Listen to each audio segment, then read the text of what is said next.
anyone have any questions for Betsy?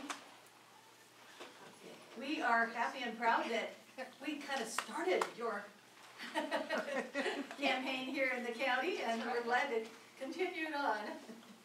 And so now, Jim Thompson.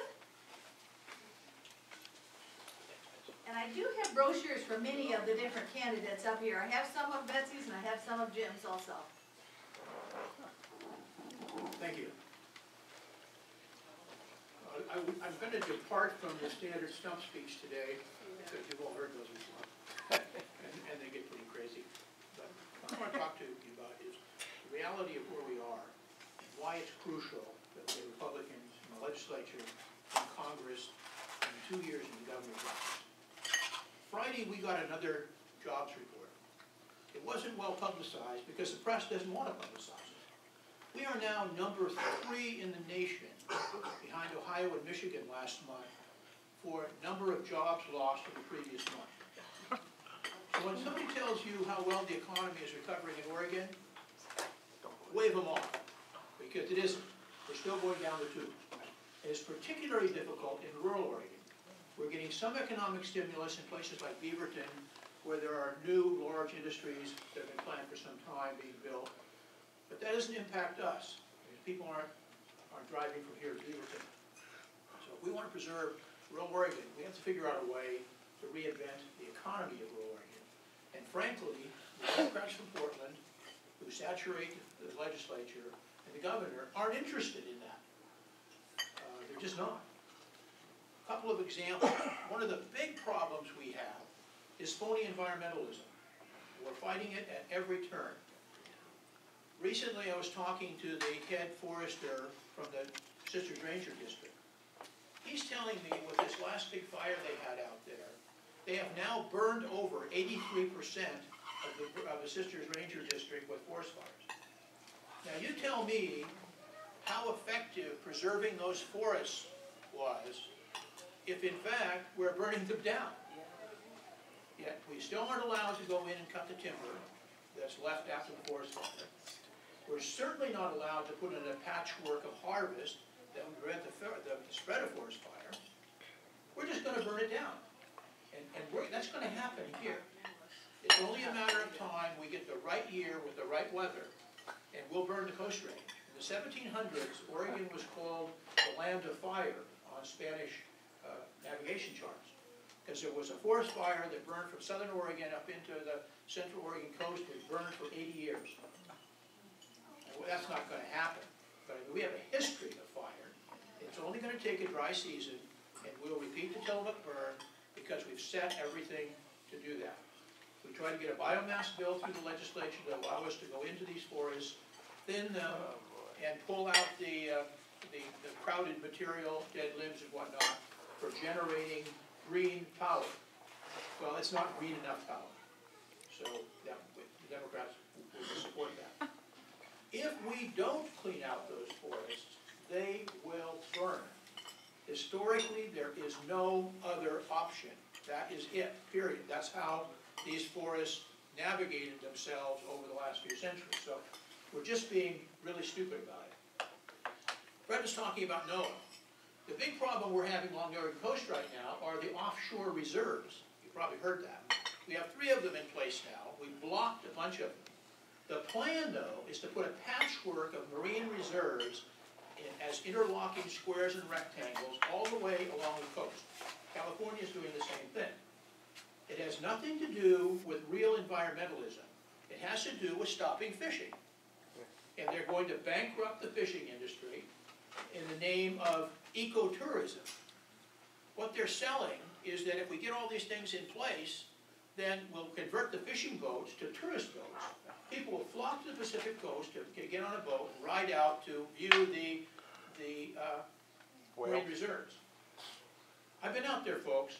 When you go out there and park your boat, there's no white picket fence, there's no gift shop, there's no restaurant, there's no hiking trail. It's just flat water, and there's nothing to see. If you get into shallow water, you see a few bulbs of kelp bobbing up here and there. But there are not even any seals out there. You know, that's fishing water. It's not the kind of place that people are going to go to see scenery. It's not going to happen. that you look up marine reserves and you'll find that map of these interlocking sections that go the entire length of our coast.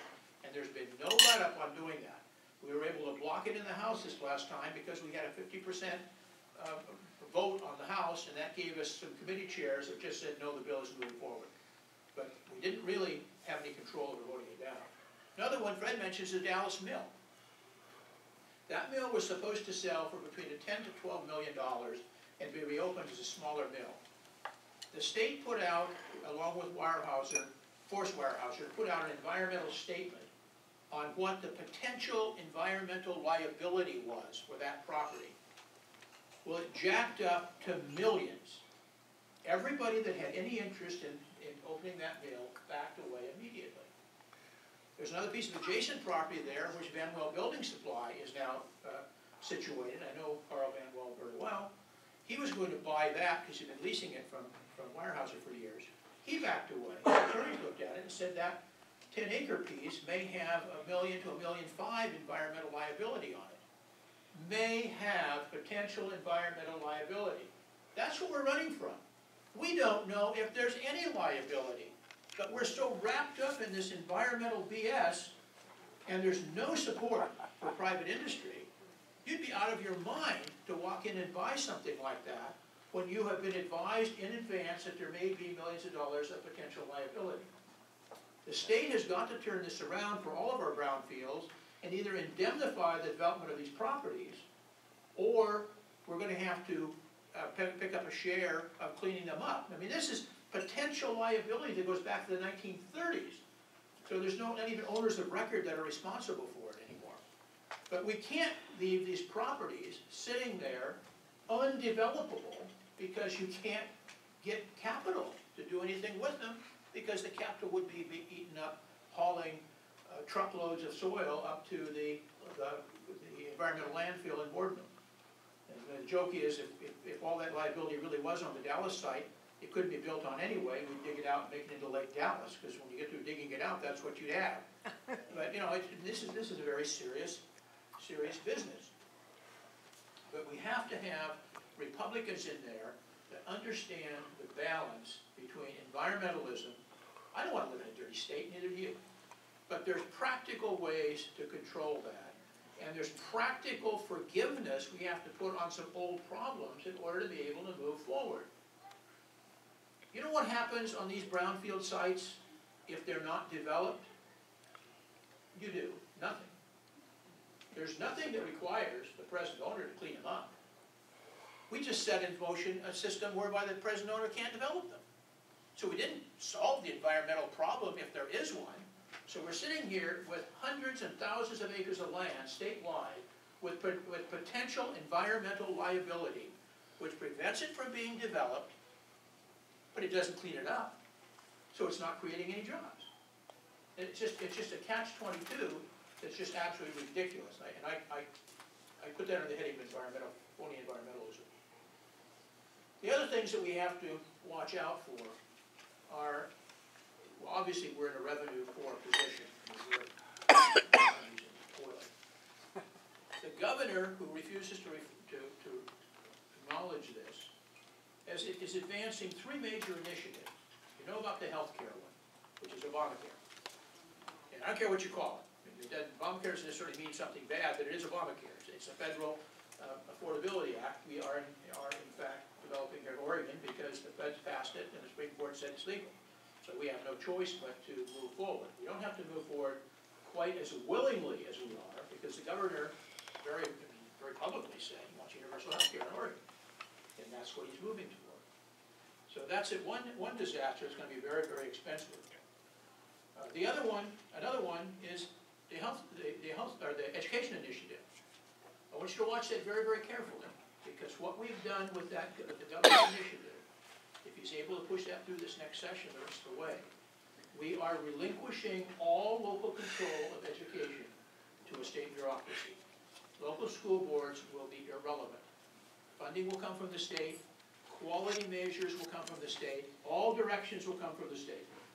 And frankly, the people in the Department of Education that will be doing this, I wouldn't allow to fill sand in potholes. But That's the way it is. The other one you have to watch is the energy initiative. Governor's decreed, we are going to be, his words not mine, foreign fossil fuel free in Oregon as soon as possible. He's doing everything he can to make petroleum products, including natural gas, unpalatable, and to push the green energy, which translates to wind and solar. I'm going into catch-22 right now because we've got an opportunity to do some development of biodiesel for the West Valley. He doesn't really want to go that way, but he can't argue for green power unless he does. But it's very obvious that it's the solar and wind people that have his attention. We got report after report that says we are not a good candidate for solar here for some pretty obvious reasons, compared to other parts of the country. And wind power is very, very expensive. We set up with the Betsy before I was in the legislature, the system whereby if you invest in a windmill, the state of Oregon will guarantee your investment and return on investment through the energy funds. That's why we got all those windmills in eastern Oregon.